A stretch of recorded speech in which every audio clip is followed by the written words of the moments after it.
Start recording. Yeah, on. Okay. All right. Okay. Good morning, afternoon, evening, everyone from every part of the globe. You are welcome to another series of PSI Webinar. And today being the 18th of May, 2024. And in today's webinar, we are going to have Pharmacies Zayyanu Shitu from Society for Family Health. And he's going to talk about HIV/AIDS prevention, developing needle and syringe programs at community pharmacies in Nigeria. And that the agenda for today's meeting, we are going to have an opening remarks by pharmacist Dr. Mohammed Mustafa, then the presentation by Pharmacist Zayyanu Shitu from Society for Family Health. We have a Q&A session, then closing remark also from Pharmacist Dr. Mohammed Mustafa. And the Pharmacy Scholars Initiative, as we all know, is a network of mentorship for pharmacists with passion for research and career development. It was incorporated with Corporate Affairs Commission in Nigeria, founded in December 2017. So I want to give a brief citation of the presenter so that we have an idea of who he is. Pharmacist Zayyanu Shitu graduated with a bachelor's degree from Hamdard University in India, with a MSc in clinical pharmacy from Malaysia. He's a thorough academic with about 14 publications, H index of about 7 at Google Scholar. He has attended numerous national and international conferences, worked in the state government, and is currently working with Society for Family Health. His main areas are public health practice, family health, nutrition, and HIV/AIDS TV and programming. So you are welcome to this webinar. I think the ball is now in your court, Pharmacist Zayyanu Shitu. We should all listen and benefit from his wealth of experience, both in public and academic life. We have announcement. We will go also ahead. announce that a feedback form will be shared during the webinar for the participants to provide their name and email for them to receive their certificates.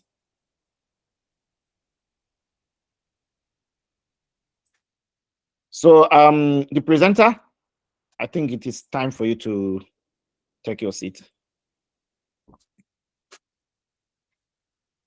Dr. Kamal. Just allow 1 minute, please. Let me share my screen.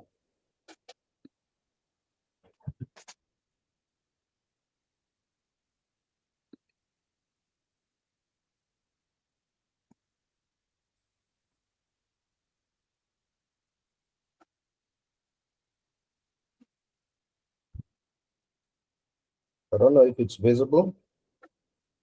Not yet.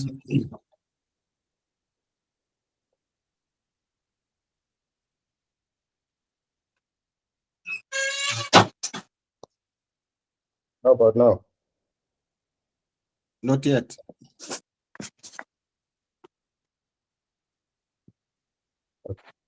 Sure.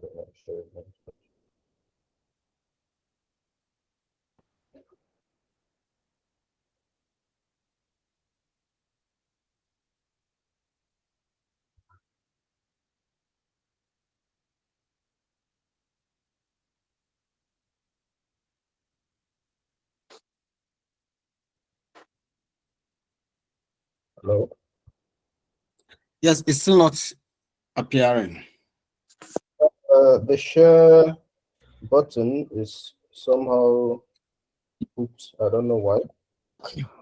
Okay, I'll share from my end. Let's save time. You can share from your end, please.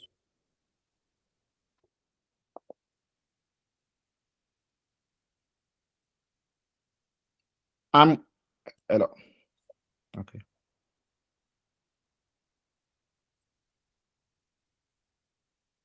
It's shared already. Have you seen it? Yes, we can see it, but I'm not sure of Dr. Zayyanu.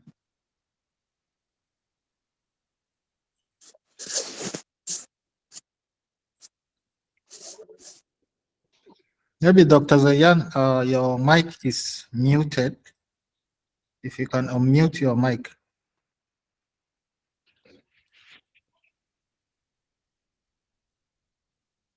My mic, can you hear me? Yes. Yes, we can hear you, sir. Yes. Yeah,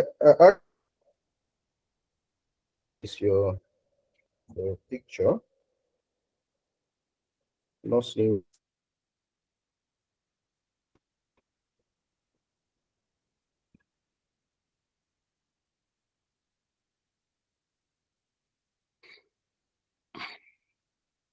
Or maybe you will Hello, go out Dr. Ibrahim, and can you? come in. Dr. Zayan, maybe you can quit Initially, and we didn't Quit. have to. You can quit and come back, Yes, please, yes. and Let me, rejoin. yeah, I think let me share. we have not Let me taken share again. the opening address from Dr. Mustafa. I think before the main presenter comes, can Dr. Mustafa gives us his opening remarks, please? Yeah, thank you so much, You know? Dr. Kamal. I think you've already opened the session. So the basic thing is for all of us to know about why PSI, Pharmacy Scholars Initiative, and the kind of activities we've been doing for several years, one of which is the seminar, bi-weekly seminar. And today we have our facilitator, Dr. Zayyanu Shitu, who is going to present on the developing needle and syringe program at community pharmacy in Nigeria. So this is one of the programs we normally do. We do research activities, we do quarterly symposium, and then we all do some like collaborative kind of research among the team members. So I welcome personally all of you to this webinar, and feel free to engage with the presenter, even though we're going to give him time to present. And at the end of the session, there will be a session for open and question and answer session. We can also utilize the chat box if we have any suggestion questions as the presentation proceeds.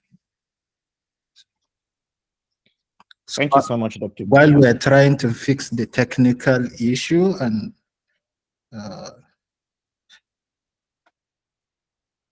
maybe if you can share the first slide, Dr. Jato, of the presentation on the screen.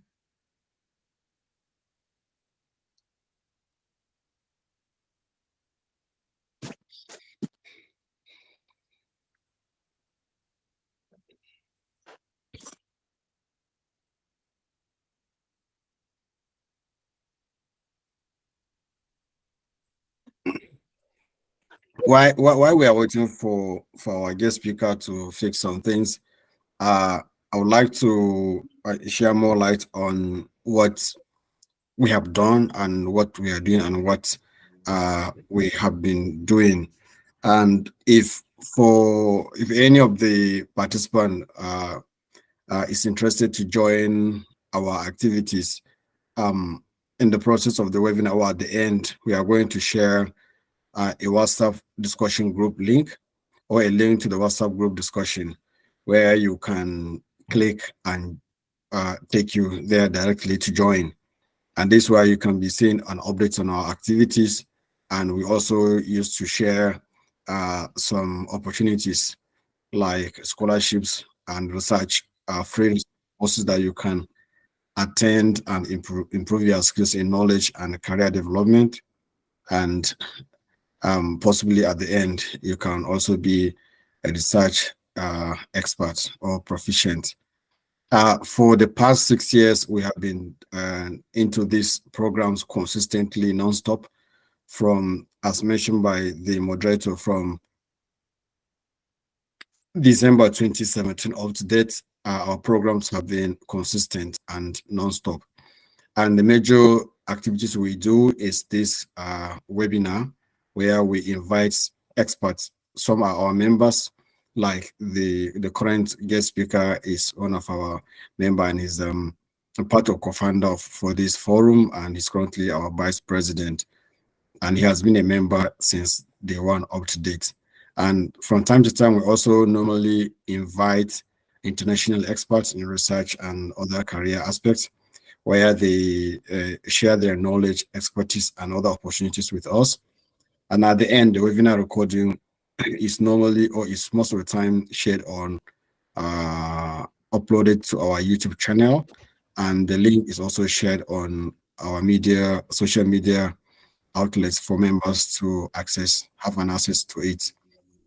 And one other things we normally do is collaborative research, where we regroup ourselves into different research groups and conduct research. And at the end, we get the research or studies published for other people to access and use it as an evidence for their own work. And for now, we have over 12 published publication in high impact journals, and which they are making impact in different aspects of research. And even now, the academic planning committee are seriously working around the clock to bring out a new approach to collaborative research, where members can participate, and through the research will teach the upcoming or early career researchers, or those interested in, those don't have much interest or don't have much experience and knowledge in research. So we use the collaborative research to teach them practically how to start a research from scratch, to literature review, to conduct of the research, ethics writing application, to conducting the research, to collect the data, to analyze it, to write the report, and submit it to a particular journal. And I think if you participate in this, like a hands-on pathway to learning research, you'll be in a better position, or at the end, you learn it very well, to the extent that you'll be able to cheat someone also, because you did it like practically, not just read, cram it, and forget possibly. And through this, many of our members are able to conduct research and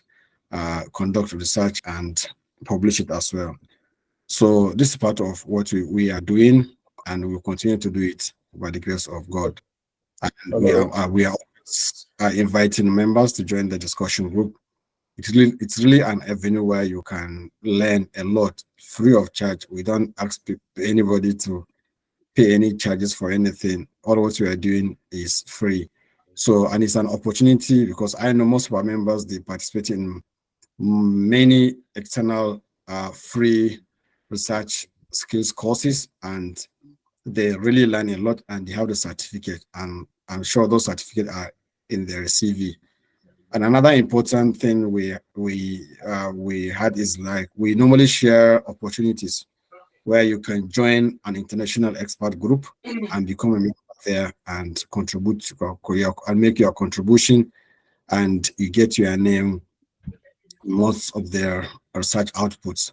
A very important one is the Global Burden of Disease Research Network, which it was brought into our forum, and most of our members attended the training, and they became members of the global network on global burden of disease. And as I'm talking to you now, most of them have or are participating in such global research.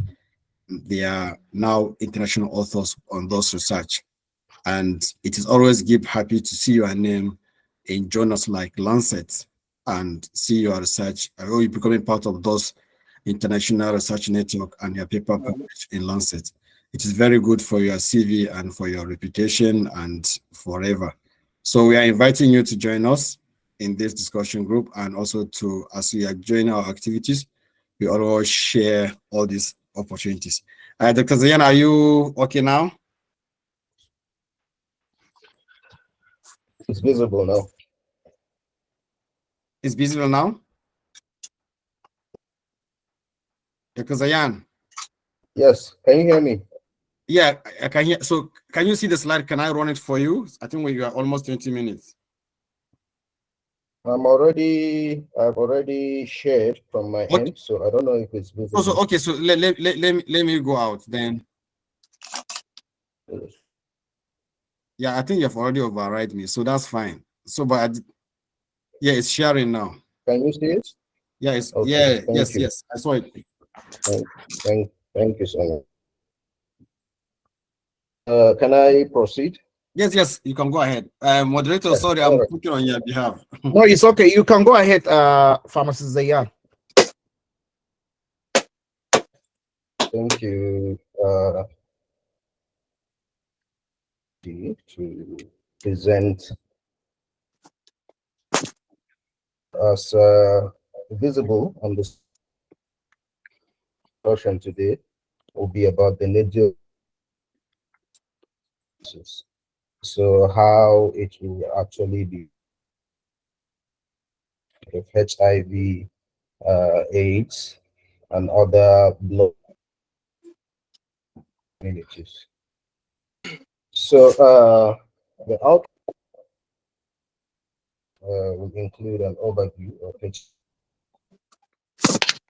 We're also going to look at program in Nigeria, how far we have come and where we are heading to. And of course, being a sensitive topic,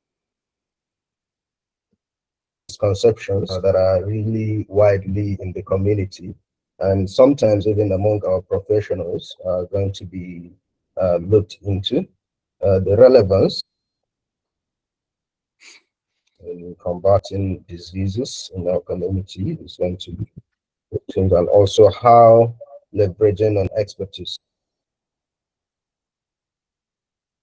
is going to go a long way in actually implementing this. And also we're going to look at some of the strategies involved in implementing the program in Nigeria. So HIV, this is just going to be a reminder or an update per se. HIV in Nigeria, it's actually a burden, has been a burden, and is still a public health burden. Actually, with about 1.9 people HIV. With the rate of increase, I'm sure the number has actually increased. Among these people, the prevalence in adult population is about 1.4%, making it one of the countries HIV, but the highest epidemic. So let's look at the regional value. Actually varies with actually higher prevalence among urban cities. Of course, because of the nature risk factors that are more than in the villages. And also there are key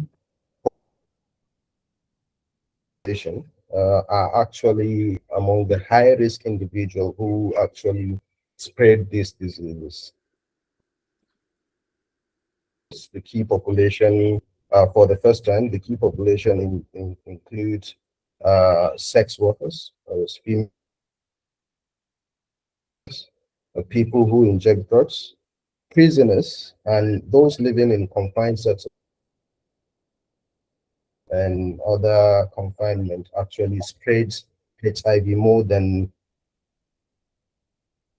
if you demographically, if you look at these individuals, they are actually individuals with certain characteristics, which is common among them. In most cases, the contributing factors, as the next point, is they have less access to healthcare, as of we know.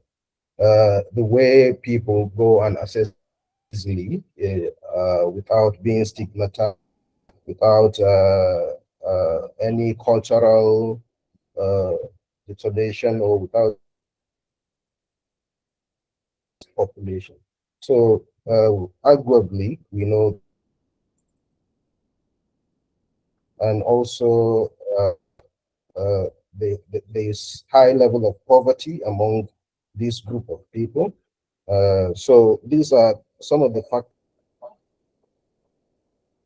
to high spread and high rate of research showed, sorry, this is not part of this slide, showed recently that actually 3 out of every 4 new HIV cases from this key population. So you can see how important it is targeting this population in terms of HIV prevention. It will go a long way in actually reducing. So what is this needle syringe program? Actually, before I go to this key population, as I said earlier, to healthcare, or little or less access to healthcare. And also they are being stigmatized on, we all know this. So how are we going to reduce this stigma? How are we going to help them? We have to actually come with different models of care. Hospitals, our hospital settings, our general hospitals, tertiary hospitals have to be modified in a programmatic way. Now we have the OSS, the one-stop shop, which cater for the needs and the healthcare needs of this population, targeting this population. And then we have telemedicine, where we actually meet them in their houses and their communities where they live, conduct outreach, provide care. And then the interesting set of this population are the PWIDs. That is people who inject drugs. They actually transmit diseases among them, blood-borne diseases. So this needle and syringe program is actually a model care. It's actually one of the components of WHO comprehensive package for harm reduction, reducing harm among PWID by providing them with clean needles, syringes, and also equipment for injecting these drugs at the community level.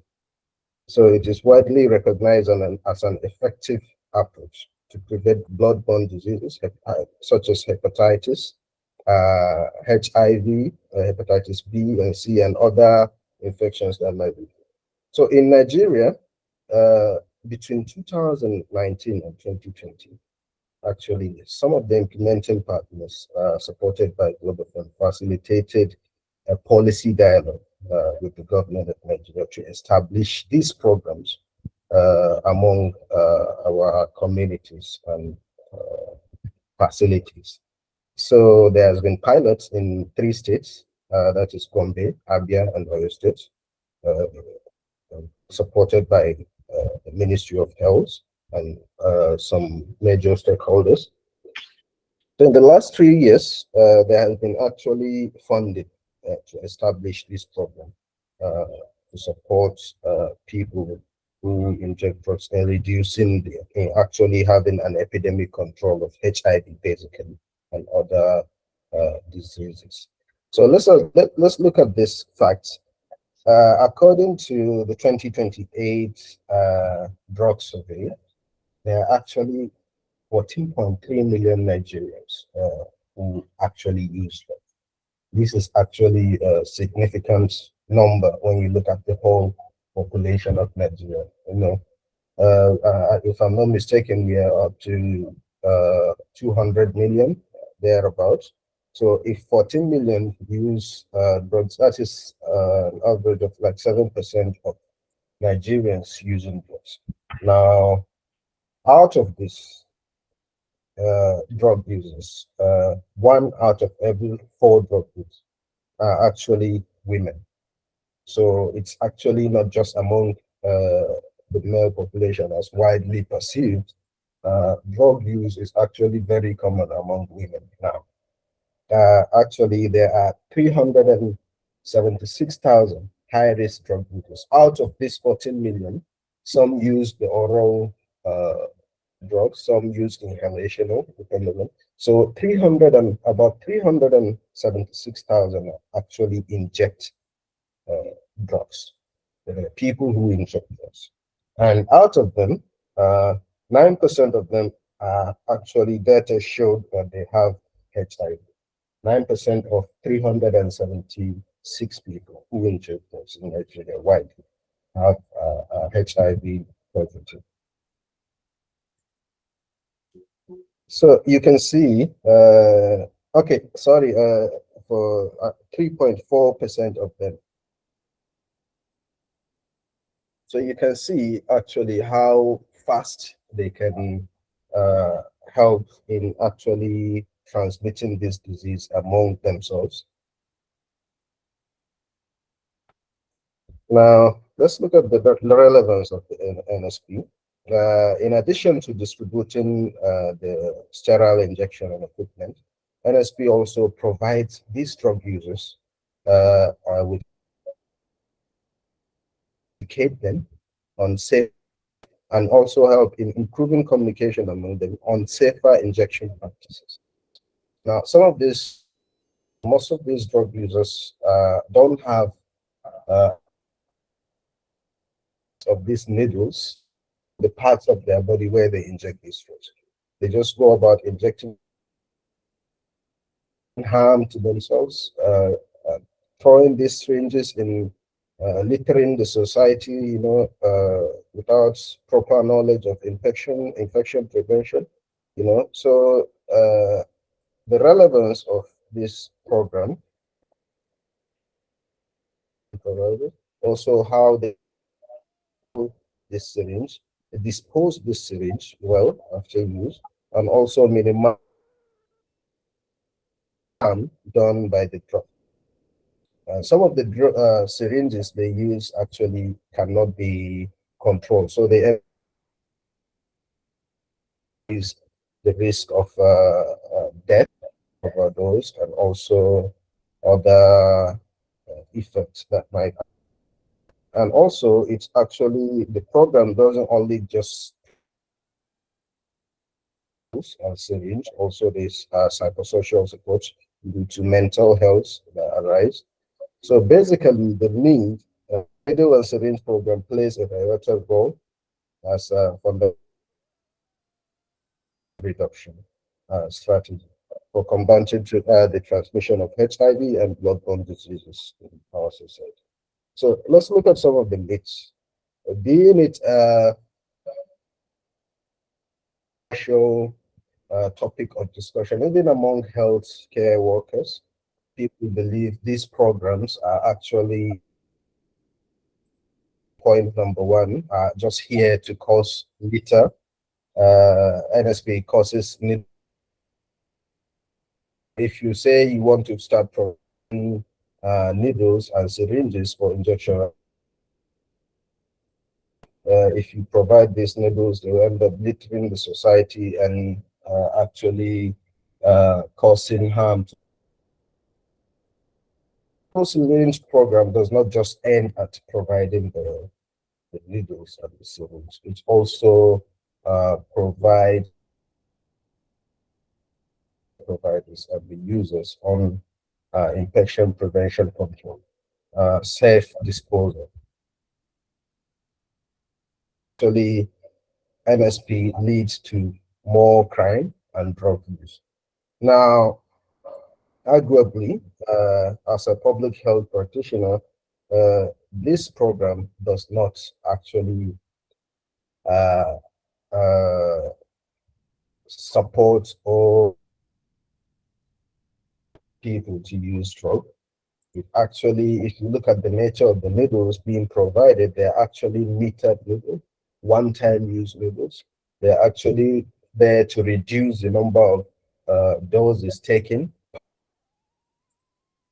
In where you can look at it as actually a program that reduces the number of doses of these drugs taken by people who inject this. Nevertheless, whether given the needle, people are going to find a way of actually finding their own sources, which is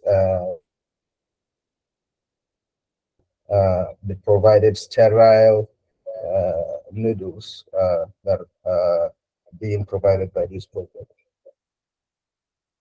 So discuss that. NSP is a west of saying that say prevention is better than cure.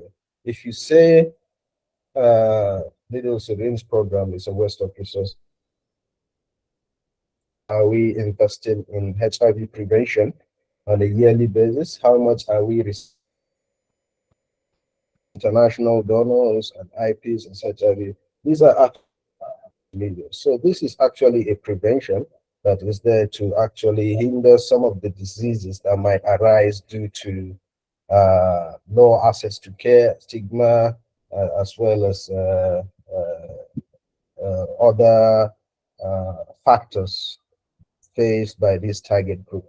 So I can say really it's not a there to reduce the level of infections and diseases in the country. It is illegal to distribute needles and drugs. This is another myth. As I say, it's a dialogue. It's a policy dialogue. It is actually legal. These drugs. And also, as I said, pilots have been started and conducted by the Ministry of Health along with other partners. So another myth, all drug users experience problem.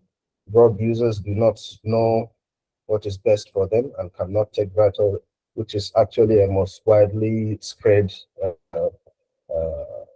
myths and misconceptions. Some of the drug users are actually well educated, well learned.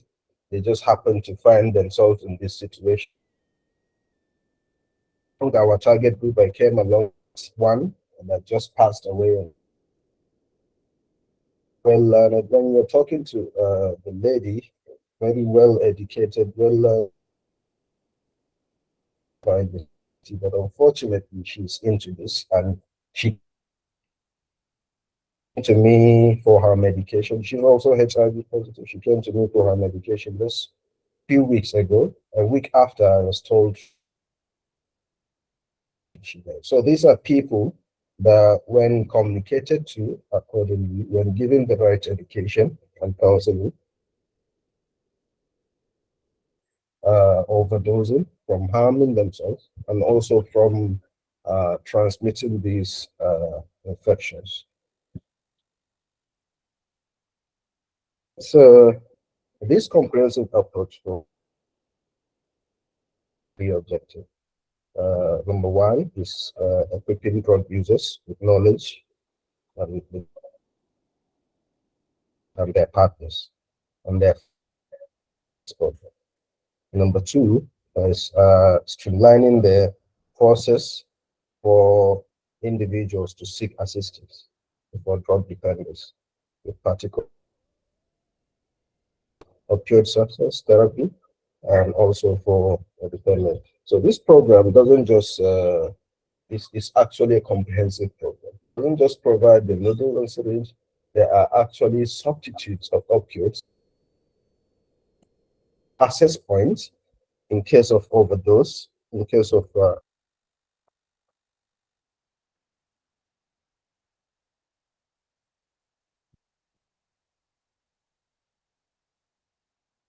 Yeah, I think we have lost the presenter. Probably is having network challenge. So while we wait for him to reconnect, there is a link shared in the chat box on if you are interested in joining our platform, the general platform for research. So you can click and directly join. From there, we regularly post schedules of our activities, and you can follow up from there. And also at the end of the session, we're going to share the attendance form. Oh, it has already been shared. So you can check the chat box. There is attendance and feedback form.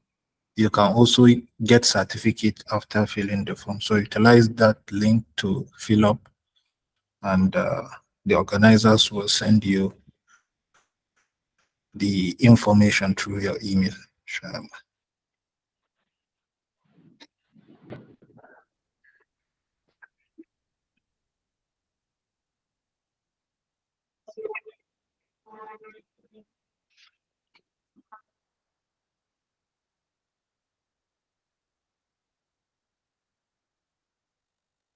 So apologies, we're still trying to see how we can connect back with our presenter. But I mean, does he really know he has? Yeah, I'm trying to chat him. Okay.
I think we have lost the presenter.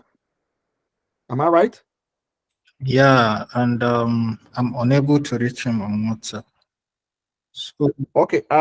Okay. In the while we're waiting for the presenter to reconnect, Dr. Jato has shared the Google form where we can put in our names and email addresses for us to receive. I think while we are waiting certificate. for him, let me share an experience regarding this NSP in Australia, or particularly in Tasmania. What they do here as number one, okay, there are two lines to it. Number one, for this safe use of syringe, at any point in time, you can walk into a pharmacy, a community pharmacy, and request for a syringe from 2 ml, 3 ml, and 5 ml. Yes, so you can walk in and ask them, you need a syringe, and nobody will ask you what you are using the syringe for and whatever. They'll just give you the syringe, and it should be free of charge. But some pharmacies, they charge for what do they call it? It starts with some few dollars to it. I think some place $5, some $2.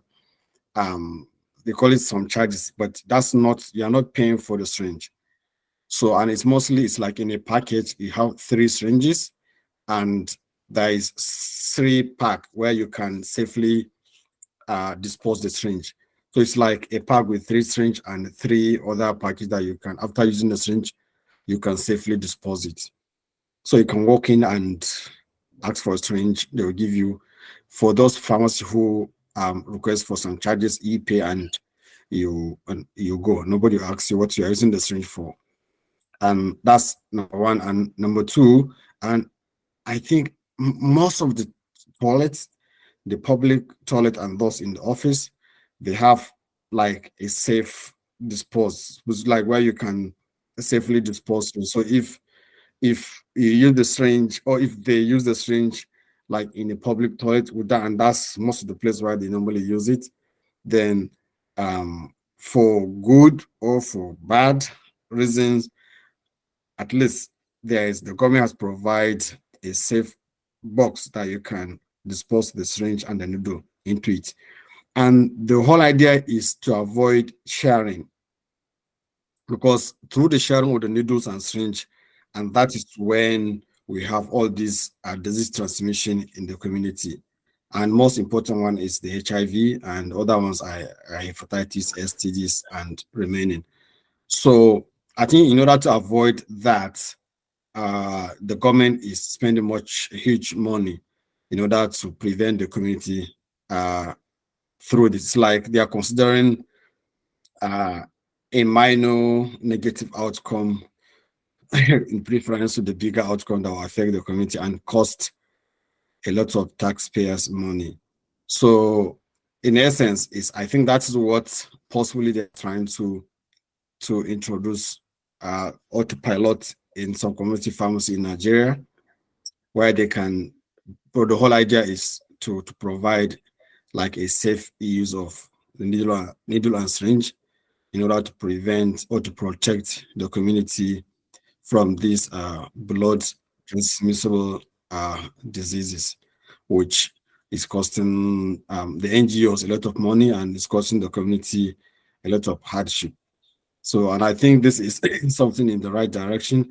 I'm not too sure about what is ongoing in the UK or if they have similar issues. Dr. Abubakar Shaban or Kamaludden, anyone with similar experience in the UK regarding the government involvement in the safety use of syringe? Assalamu alaikum. Can I make a comment on that? Kamaludden?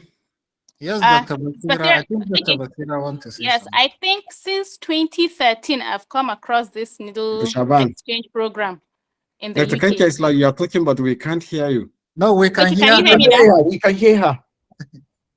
I think that. Okay, I said I think since 2013, I've come across this program in the UK. Yes. Okay. The needle exchange program. There was a time I think we went to a community pharmacy. So the name of the program was Give It a Rest. Okay. So they have the containers where they target people that are into drug abuse, needle users.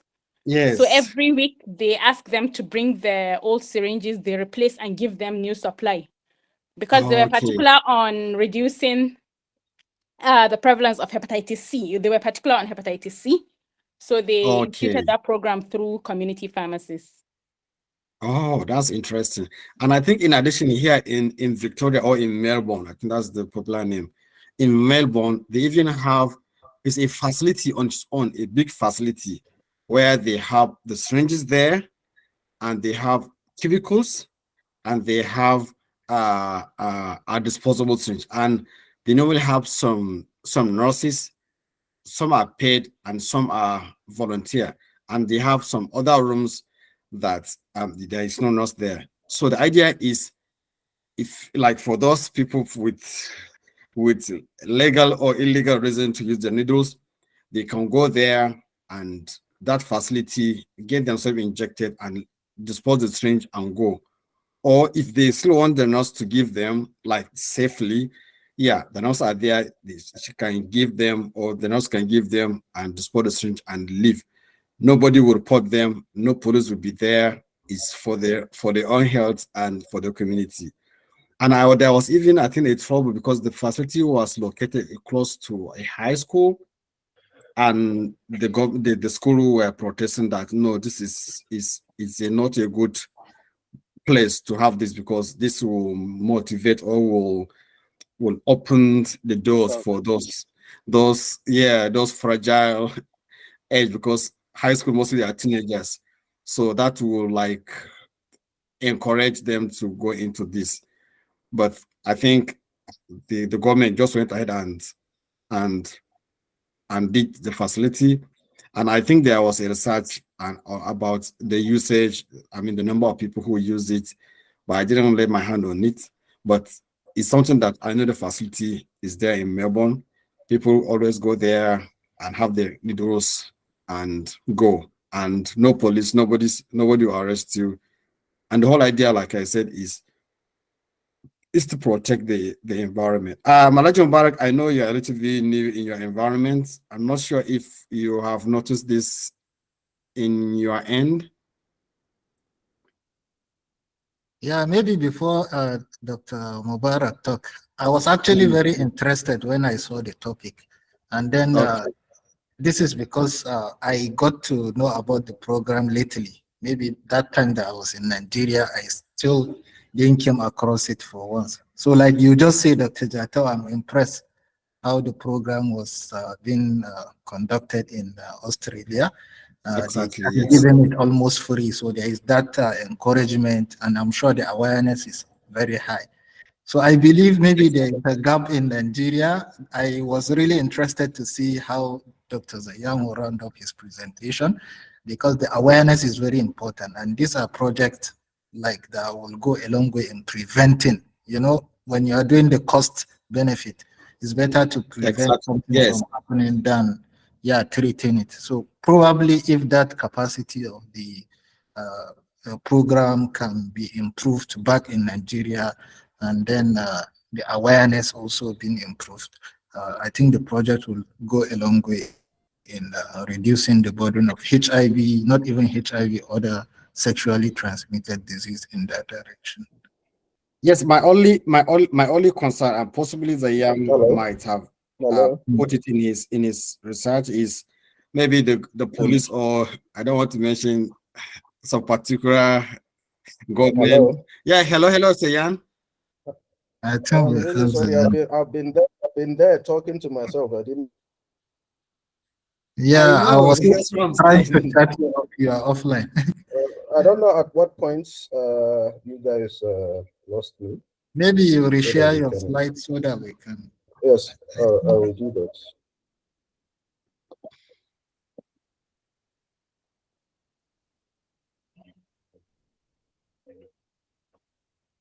Can we?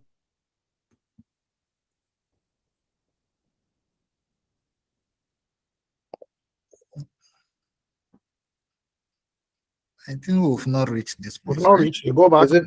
No, go back. Is it visible? Go back. Go back. Here? Go back. Previous Go back. slide. The ninth slide. I think Go Previous slide. Nine. Previous myths. Previous one. Go back. Go back. Wow. Wow. Yes, this is where we are. Yeah, this is where we are. This is interesting. Well, I think you can just move to the next slide after this. Yeah, we'll do that. We'll do that. So next. No, we've gotten this. I think this slide is made. Yeah. So how about this? Yeah, even this one, we are at the last box. Oh, okay. All drug users have complicated mental health. Yes. So I'll put it on the presentation. Right? So this is where we stopped. You guys lost me. So this I was actually discussing some of the myths and misconceptions of this program. As I have mentioned about other points, the last but not the least, drug users do not know what is best for them and cannot take vital decisions on issues that affect them. This is actually a widely known misconception. As I have mentioned earlier, I don't know if I was audible then, there are lots of patients that come to us in our program, which is actually somewhat related to this, who are actually well-learned, educated, have something to do in the society, but they have found themselves in this unfortunate situation. So I believe sharing knowledge, awareness is something that will actually help them in reducing the harm of the drugs. As I have said, I have actually a patient I have lost recently. She's actually well-to-do in the society, well-educated, but she went ahead and overdosed herself with these substances, and unfortunately we lost her. So these are the people that with proper education and guidance actually can be saved and be brought back to their usual selves. All drug users have complicated health issues. This is another myth, another misconception, which is not always true. So This program, the NSP program, is actually designed to achieve three objectives. Equip drug users with the knowledge and the means of safeguarding themselves and their partners and their family from HIV exposure, streamlining the process of individuals to seek assistance for drug dependence, with particular emphasis on opioids, opioid substitution therapy for those that are actually dependent. So it's not just about providing the needle and the syringes to them. It's actually a comprehensive program that actually provides a referral system, and not just referral system, a substitution of drug for these opioids, and also sometimes and in case of overdose, that actually will help them. So promoting the adoption of broader medical care, that is the third objective, encompassing general primary healthcare services, facilitating access to HIV care and survival. So other essential interventions provided to this target, this set of people, alongside distribution of things, includes the following. As I mentioned earlier, information, education, communication, as well as materials, including use of social media platform among themselves to share and communicate on some of the strategies actually that will actually help them among themselves. HIV prevention service. Some of these drug users, 10 of them will be in a bunk, in a room, collecting drugs using that same syringe, the HIV infection, and also go hiring a sex worker. She will also affect other.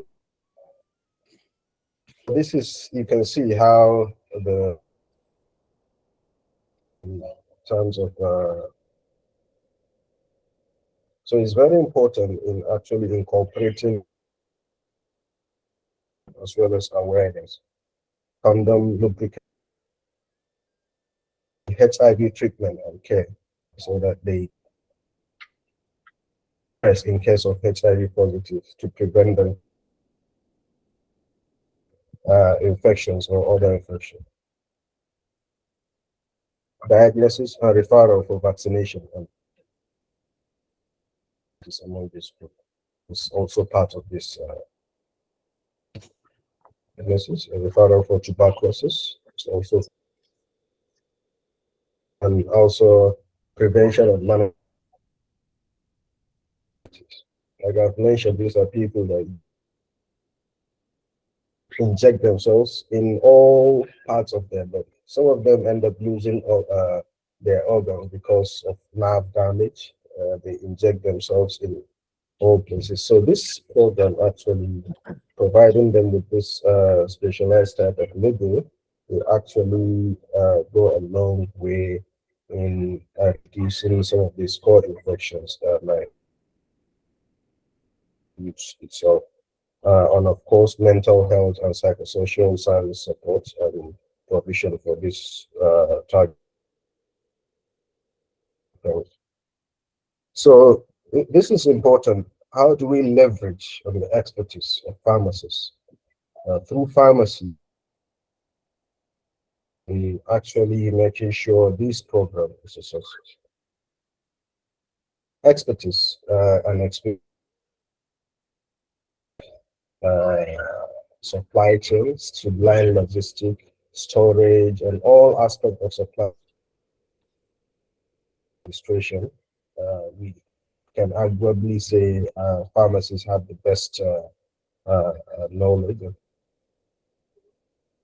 and infection prevention control in our communities. So some of the standard practice, you can say, that might actually this program associate skill In the healthcare delivery, some of the skills that we can leverage among community pharmacies to actually have a successful program.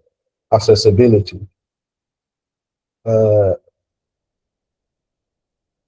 Community pharmacies and people. We can also bear me witness that we actually, as pharmacists and PGM, is our first point of care. Incorporating them in this program will ensure accessibility, but all and even the the least expected areas where you access to care, actually there are PPMs availability in those areas. So issue of geographical distribution and both urban ability to the care. You don't have to go to the hospital or a healthcare facility to the program can be readily available at our communities. Patients, education, counseling, practices, and other offer counseling for HIV/AIDS and prevention, and also promote awareness on the harm reduction strategy.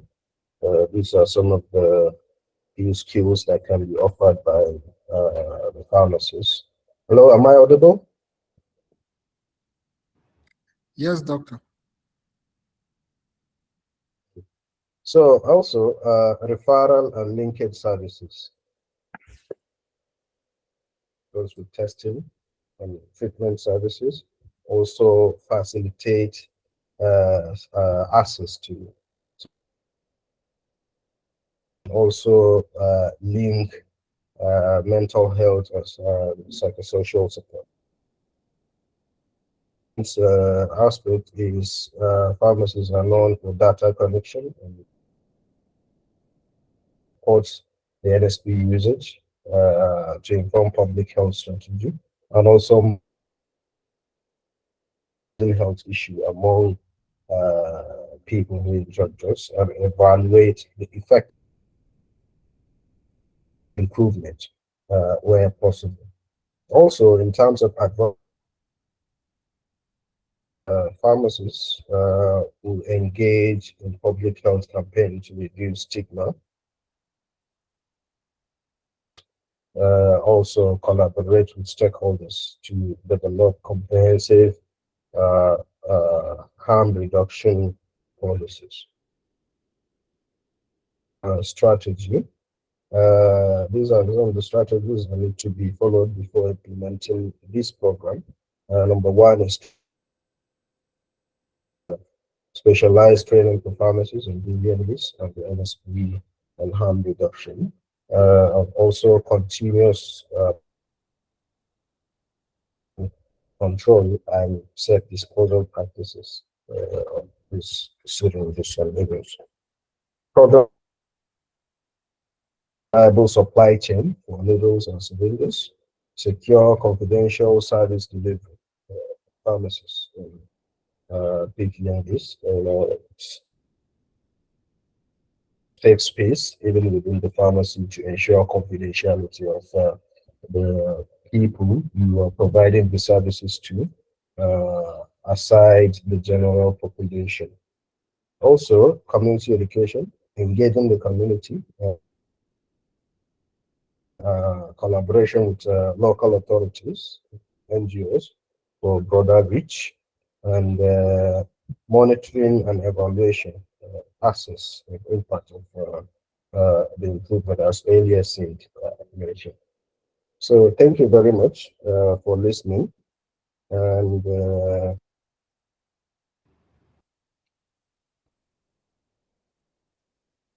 yeah, thank you so much, Dr. Zayyanu. I don't know if Dr. Kamal is still available. Yes, I'm available. Thank you so much, Dr. Zayyanu Shitu, Pharm Zayyanu Shitu, for this wonderful presentation. We had some technical glitch, but I think we have all benefited from your experience and your vast knowledge in this field. I can see some comment from the chat boxes, but the floor is now open for questions, comments, contributions. So kindly indicate your hand. I can see Dr. Jato is raising his hand. So Dr. Jato, you have the floor. Okay, thank you so much. Mine is just to use some few minutes of your time just to share a link or like a web page just to have a big picture of what is obtainable in Victoria regarding this presentation. Somebody permit me to share this slide. This is my web page, just to show how this. That means. Do I have to stop Dr. sharing? Zayyanu, could you stop sharing so that Dr. Jato can do that? Yes. Can you see my screen? Yes. I just stopped sharing. But okay, so this is what I told you regarding the Victoria is a state in Australia where they are implementing this fully. So you can see Needle and Syringe Program in Camperdown. So this is like a regional area in Victoria. So under this, you can see many of those things, or those clinics that I told you where you can have this needle and syringe program. So you can see Manifold Place Community Health Center. You can see a lot of them. You can see some funny name. This is the Aboriginal name, so it's not English. Great Ocean Road Health, Ballarat. So if you click any of them, let me click this one. So you can see the number, you can call the email address if you have any issue. This is the Google map, and this is the opening hours, and like the facility, like they have facility if you are disabled using a wheelchair or something. And even if you have baby, there's a place where you can change your baby, but you have to pay that paid parking. And another interesting thing is the billing is this one, it says fees apply for this service, but I can show you another place where this one it said there's a need for appointment. So I will show you another center where it will show everything. Let me check this one. So like I say, it all depends on the center, but the only thing is the point we are talking, like here, billing, no fee, a free service with no appointment, no Medicare is needed. Just walk in and get it done. You don't need appointment for this, walk in accepted. So some will give you details about what they offer, like you can just walk in, have your shot there and go. Some you go, the nurse will assist you to have your shot. You can see additional information, provides clean syringes, disposable containers, disposable of used syringe, same, no fee. So it's like here in Victoria, it is fully implemented. So you can walk in, have your, you don't, like you can see in other places, you don't even need to pay, walk in, have your shots, throw the syringe and keep moving. And no one is there. No, you can see additional information aimed at minimizing the spread of HIV, hepatitis C and B and C and other bloodborne viruses. Needles and syringes are provided free of charge to injection drug users. A 24-hour disposal bin available on site provides for safe and accessible means of needle and syringe. So this is how all these clinics are. And look, this is how you can look. Will you please go back to what here. you have shared? Yes. Yes. Sorry, sorry for interjecting. I'm a little bit concerned and worried by this how this program was conceived, because you are saying aim at minimizing the spread of HIV and other bloodborne viruses. Needles are provided free of charge to injecting drug users. To me, that sounds very weird, honestly, because it's like you are promoting or advocating for drug to be used. So how do you then reconcile? Is it that drug use is not much of a of a public health concern to them than HIV, AIDS, and hepatitis B/C viruses. So I'm a little bit concerned. So, sir, the point is, these guys use this drug. Whether you provide the syringe free or you don't, they use them. So the point is the government is doing all that. There's another system in place, like checkmating all this, preventing this drug use and abuse in the community. But meanwhile, since the government is coming with reality, like this thing is happening, whether we went for enforcement or to stop it, it is ongoing, because there is a big billion-dollar business. So people are into this drug. So despite the fact that the government has a system on ground, a very solid system on ground to prevent this drug use, but it is still ongoing. It's like they can't stop it 100%. So, but in addition to the drug use, and you and I know, through sharing of needles, there are so many this dead disease transmission, like all the HIV, hepatitis C and B, and other STDs that they can got transmitted into the community through the needle sharing, and that costs the government taxpayers money, and that's where government is very sensitive about it. It costs them billions. In Nigeria, because we don't really put concern about how much these drugs cost, because possibly we get them free from NGOs. But in Australia here, antiviral drug is very expensive, boss. It is very expensive. And because you are a citizen, so you get this drug through Medicare, like through drug insurance. So it's left for the government to use its own money to buy this drug to treat the community. So I think they just wait, like the spread of the virus in the community and through the sharing of needles, or through providing this process to prevent the community from getting this disease, while other systems are there in the community to checkmate those using the drug. All right, thank you so much for your. If I may add that to Dr. Kamal, this group of people or set of people have one characteristics which is very important to note.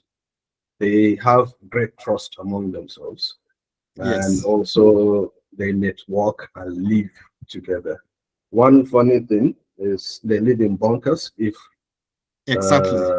cases escalate, and I can assure you all their resources and money have gone to drug use. Most of them are not really. So the money to buy one syringe is actually a lot. Something. As long as they have drug, it's something huge to them. As long as they have the drug, they can use one syringe among 10, 20 people. 10, or more. They trust themselves too much. They'll use one syringe. And let me tell you, there's one funny thing they call flashing. Let's say they are 20. At the 19th or the 18th person, the drug finished. What they do is they remove the 17th person's blood and put into number 19 and 20. So you can see that is what is happening in Nigeria. They call it flashing, so that he will have to get the benefit of the drug, Get high. So these are people that have less awareness, less resources among themselves, and also they are actually gone. They can do anything just to get touch of this drug. So to me, implementing this program will let the government have access to them. Of course, HIV is a public health threat, as well as drug program that lets you have access to them, let you have their data, let you have their hotspots where you can get them, let you have a one-on-one talk for you to curtail this problem. Then just let a comprehensive the drug use as well as preventing HIV, all simultaneous. That is okay. Thank you so much, Pharmacist Zayyanu, for this contribution. I can see Pharmacist Basira Lawal is raising her hand. You have the floor. Yes, thank you. It's just to reiterate on what Dr. Jato mentioned, because I remember too, I had this concern. Anytime I'm talking, like all this harm reduction programs seem strange to us here in Nigeria. So even with the UK program I earlier talked about, when we asked the pharmacists, they were like, it's the best they can do, because Dr. Kamal, you remember, you know how in the US, in the UK, they're always talking about burden on NHS, because at the end, it's the NHS that the burden will fall on. So when they weigh the cost benefit ratio, and with all this capitalism everywhere, they realize that they spend so much on taking care of people that come down with these communicable diseases. Exactly, yes. So it's easier to tackle that than with the community pharmacy program. As the drug users are coming, it's a way of catching them and bringing them closer. Because as they come for the replacement of the needles, of course, they will get into discussion with the community pharmacy, even if it may take a longer time to gradually bring them closer. But at the end, it's the money involved and the burden on NHS is what they are targeting. They are really, they know they are going to spend too much on the NHS with taking care of people that come down with hepatitis C and the HIV. So they rather go that route to tackle that problem. Exactly. Yes. This is what's going here.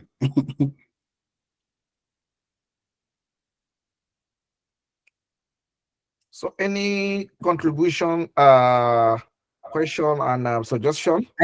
And my question is, Zayan, is because Nigeria is a different environment and we know how the laws are is totally different here, especially the policing, and like if you come to Kano, additional layer of security, Hisba and co.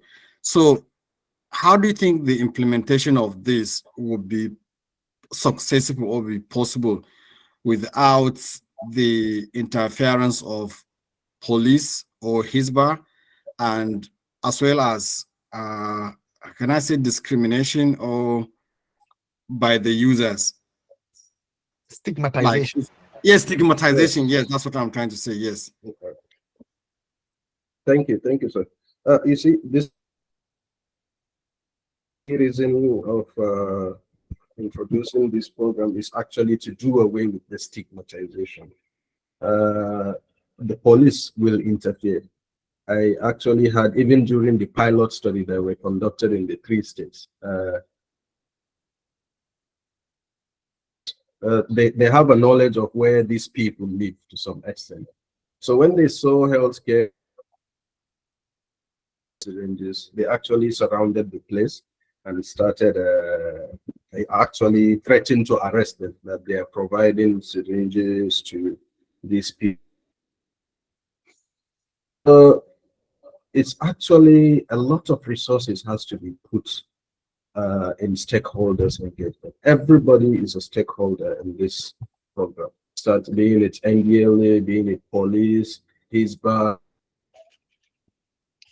and also show them the need of this program, and also put them through along each and every implementation stage, and also put the community people and through the process and knowledge on the need for this program. I think so. Basically, the way to do about is just a strong stakeholder engagement. Levels of implementation. That is how to go. Just like we did with the vaccine, there are myths and there are misconceptions with vaccines whenever they're, especially even now when they are new, not just vaccines, every other program that doesn't go or align with our societal or religious, how you have to engage the stakeholders to implement. So just like that, there are a lot of sex with men. There are programs that are targeting female sex workers at the moment in our states. So how that went through is through strong stakeholders engagement. Of course, in most cases, in all sex among MSM, men who have sex with men, because this disease is higher among them. So you cannot go targeting other group of people when you have, as a public health practitioner, is I think is not for you to judging or taking people to hell or heaven. Is for you to actually target this infections among people, because at the end of the day, it doesn't end with them. Who patronize them are actually the community members. Okay. Okay, yeah, thank you so much, Dr. Zayyanu. I can see somebody wants to ask a question. Yes. Yeah. I can see Bashir Ibrahim Adam is raising his hand. So before I give floor to Bashir Ibrahim Adam, there is a very important message from Nasiru Aminu Sani about your presentation, Dr. Zayyanu Shitu. He really commended it. He said, this is an entirely new knowledge to me. So kudos to you, the presenter. He said, I practice across community pharmacies for 3 years in Kaduna and Kano. And what we do is a contrary practice. We always refuse selling or giving syringes to apparent and even suspected drug addicts. And of course, this is also my view. So this is an interesting and is highly informative. Thank you so much. So very good. I think the topic is very timely. I know you can respond to it later, but we have another question by Bashir Ibrahim Adam, sorry. So you have the floor, Bashir. Thank you very much, Dr. Kamal, and thank you, Dr. Zayyanu, for the presentation. Actually, initially, I was so confused with the topic. It was actually new to me until when Dr. Kamal asked the question that spoke to my mind. Actually, I was actually thinking, this guy is trying to promote drug abuse or what? But with the explanation, I get to know much about it. But my question is that: is there any possible checkmate programs in Nigeria that when you bring in this, people will ask, are you really promoting drug abuse or what? So, but if you can explain to them as a pharmacist, these are the checkmate programs and things like that, so you can be able to actually get them informed about this. It's actually a very good program. Thank you very much for the opportunity. Thank you. Well, thank you for this wonderful comments. Also in our midst, we have an elder, a former PSN chairman here of Kano State, and whom we have practiced together at National Orthopedic Hospital, Dalakano, where I did my internship. We welcome Pharmacist Sani Ali Yusuf. So you are highly welcome to this meeting. Thank you, Dr. Kamal. Thank you, guys. I'm glad to join this very informative program. And I'm sorry I joined late, actually. You know, during weekends, there are a lot of activities, actually, that I just managed to join lately, but I have grabbed the message. As it's an important one, actually.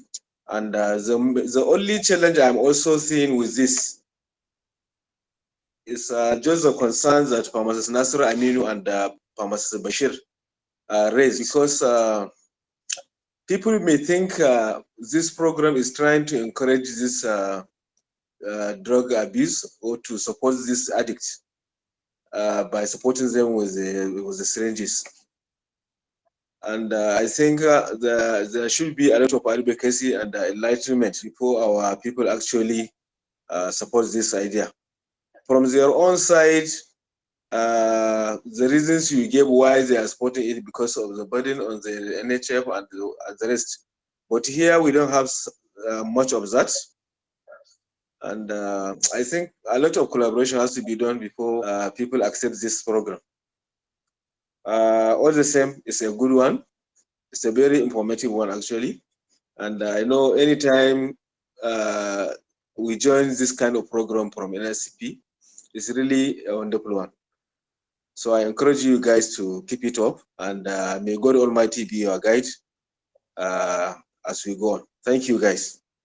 Thank you so much, Pharmacist Sani Ali Yusuf, for this wonderful comment. I know some of your queries have been answered by Pharmacist Zayyanu Shitu. I will also have another participant raising his hand, Abdurrahman Abdullahi. Abdurrahman Abdullahi, you have the floor. Thank you very much, Dr. Kamal and Zayan, for your wonderful presentation. Actually, the concern I was trying to raise was actually, I think, raised by my senior colleague, and like Kamal said, our preceptor at Dala. I also want to look at it from this point of view. Whatever program, anywhere, you have to consider the culture and the beliefs of the community you are trying to serve. Now, how do you think you can align this program with the culture and the belief of the majority of people, especially in our own area here, in the northern part of Nigeria? I know in other cultures you may not have that challenge, but beliefs and culture are of strong value in us here. So how do you think you can beat that or reconcile that with the program vis-a-vis the notion that this is something to promote drug abuse? We have seen that with the issue of safe sex and what have you, the use of condom, and generally the population, the people do not see that in that light. So how do you think you can reconcile our beliefs and cultures with this program? Thank you. Thank you so much for Pharmacist Abdurrahman Abdullahi for raising this very sensitive issue. And I think education, culture, and has to play a very crucial role in introducing this type of policies. Because anyway, let me just leave it very open to the presenter. How will you respond to this, Pharmacist Zayyanu Shitu? I know you work for Society for Family Health, and this idea is being conceptualized by you people. So how will you raise some of the concern by Pharmacist Abdurrahman? Thank you. I think the second concern and the third concern, the acceptance of starting a program like this as a pilot. Now, they don't understand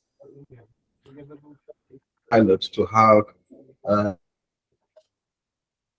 actually needs improvements in terms of implementing. So the fact that our cultures and belief does not align, the fact that these people who inject drugs harm them. So, as I have mentioned earlier, about it is engaging. I don't just mean government, traditional rulers, traditional title holders. I mean those people who program, that is the healthcare workers, misconception. We promote drugs, promote sex. So these are do away with, but you can reduce. These are challenges that even occur, even Dr. Jato can bear me with the cities where these programs are. There are still these misconceptions. Is to see over and over, continue to actually implement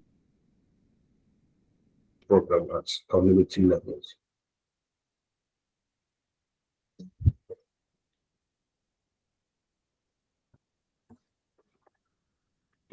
Thank you so much, Dr. Zayyanu. I think much has now been said, and we have benefited immensely from your expertise in this area. In the absence of any other question or contribution, I think we are coming to the end of this very important webinar. And I would like to invite Dr. Mustafa to give us a closing remark. Okay, just before the closing remark, we have some token of appreciation. Let me see if I can share my screen. I've prepared it already. Oh, you are sharing it? Okay, yes, okay. I did. Perfect, perfect. So on behalf of Pharmacy Scholars Initiative, we are sharing this certificate of appreciation to our able presenter, Dr. Zayyanu Shitu, for his outstanding contribution as a guest speaker during this webinar to the health today. And I would like to sincerely appreciate Dr. Zayyanu. You can see how the topic has generated a lot of contributions. That means the topic is really interesting, and I'm sure the impact will continue to be counted. So we thank you so much for your time, and we believe that we can take it further and looking at opportunities to collaborate in bringing something out from Nigeria, particularly in terms of research and publication. So thank you so much, Dr. Zayyanu, for the opportunity to be here with us.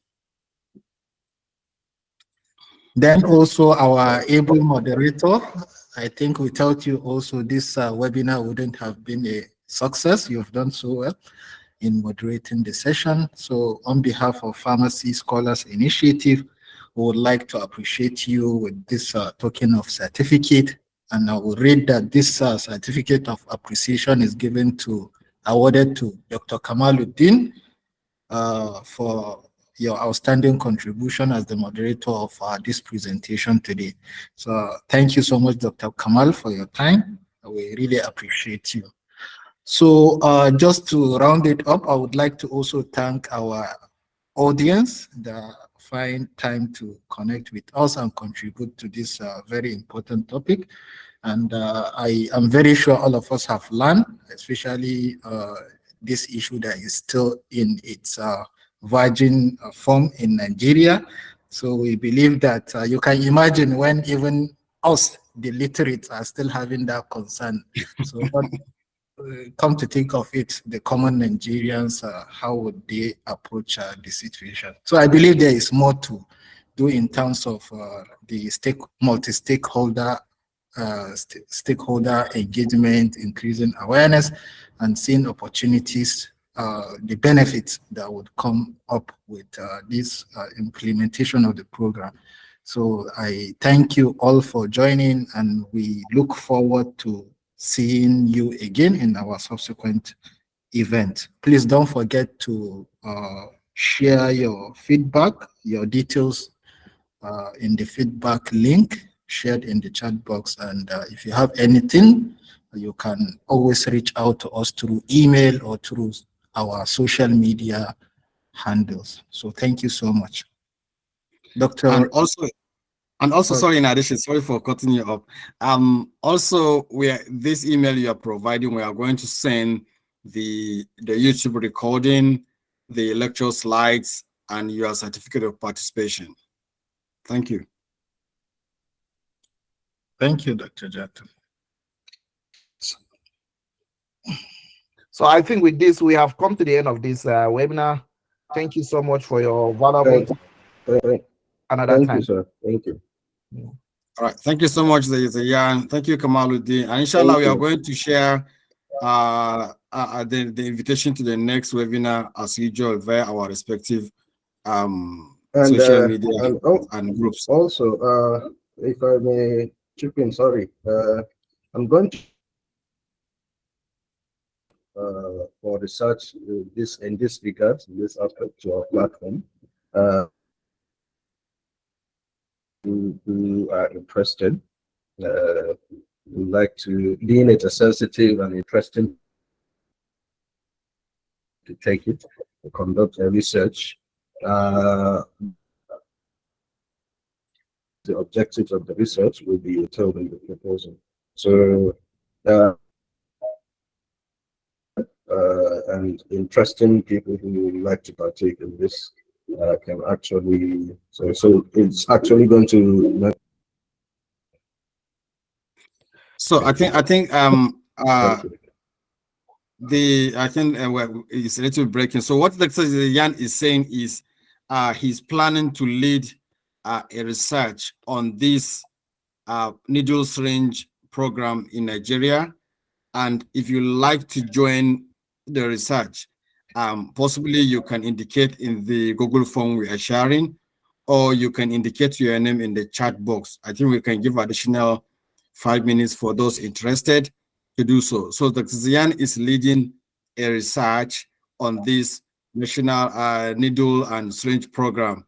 So if you're interested in being part of the research, like to be part of the authors of this research, if I understand, and you should provide your name in the feedback link. If you have completed before, that's fine. You can complete it again, or you can provide your name in the chat box, or if you have the number of the Zayan, if you know him personally, then you can chat with him. Yeah, I think that is, did I say what you wanted to say, Zayan? Yes, thank you. Yes. Oh, okay. There is a very important message from Ibrahim Isa Adam. He said, please, I'm having issues accessing the feedback link. Can someone resend it? So I don't know the yes, yeah, I've sent the link, and I've seen some people have already responded. We have some numbers. And is inputting her Gmail, her email address. I don't know what is it for. Is she interested? Yeah, Haja, you can click the form and give the name and everything here. So yes, some people have already responded. Oh. So maybe, yeah, I think maybe just to buttress on the suggestion that Dr. Zayyanu has given. So maybe I see opportunity for maybe a lot of people to be interested in this research.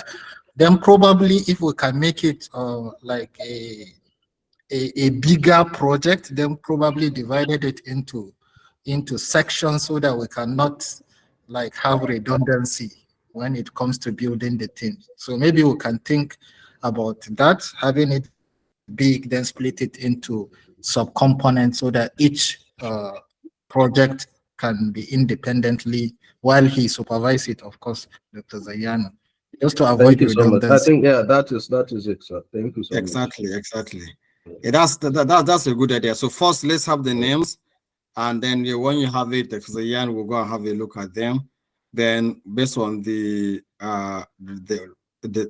objectives of the research, then we can see if we can split into, so that we have active participation, because it doesn't make sense for your name just to be on the paper without actually participating or contributing into it. Yes, I agree with this submission, Dr. Mustafa. I think how many minutes are we adding, Prof?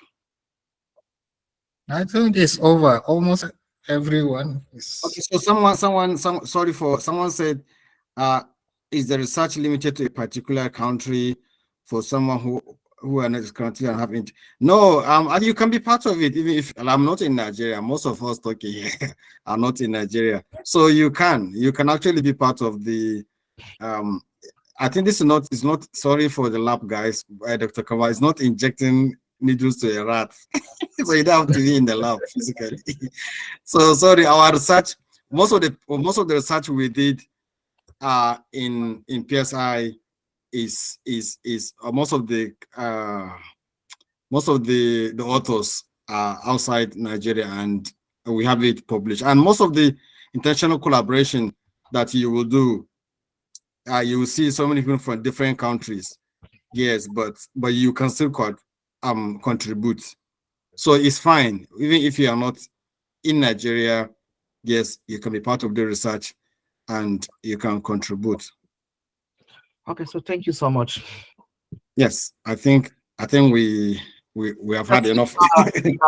we have almost rounding up, but I can still see Pharmacist Abdurrahman and Pharmacist Hafsat are raising their hands. I'm wondering if they can just put their questions in the chat box, so that, because I know much has been said and much has been we are almost behind schedule, so people need to round up. So I'm wondering if they can put their questions there so that it can be, or preferably on the feedback form, like at any point in time. Like she's on now. Let us allow her to talk. Then just you have a minute, please, to raise your query.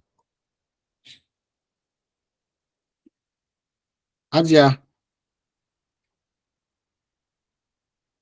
Okay. If in the absence of Pharmacist Hafsat, then Pharmacist Abdurrahman, do you want to say something? A minute, please.